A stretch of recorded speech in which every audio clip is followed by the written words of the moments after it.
up the Teapot Trust after our daughter Verity died, as we'd spent years, months and weeks in and out of hospital with her from the age she was 3 up until she died when she was aged 8.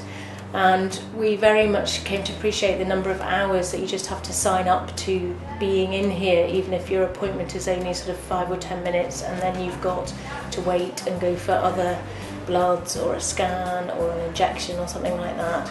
And Verity used to get incredibly distressed over blood tests, and the only thing that sort of appeased her was to give her some art to do either before the event or after the event.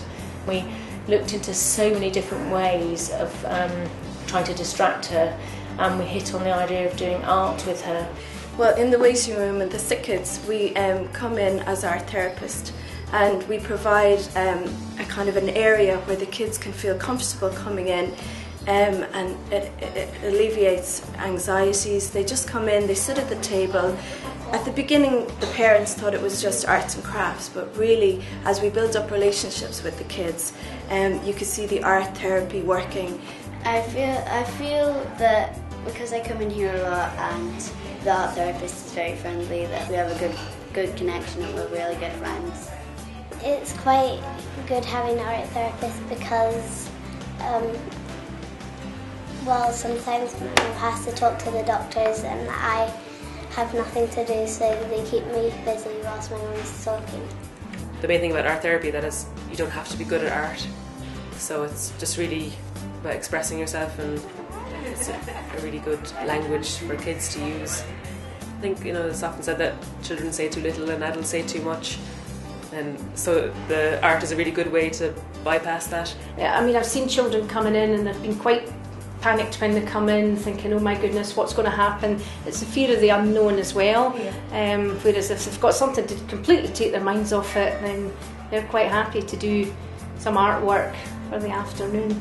So the Teapot Trust is entirely funded through voluntary donations, and I think it's a misconception that although we're set up in a hospital environment, we don't get any NHS funding. So for us it's really crucial to try and promote individuals to go out there and fundraise for us, or to secure the commitment of donations, so that we can then continue providing the art therapy sessions that we currently provide.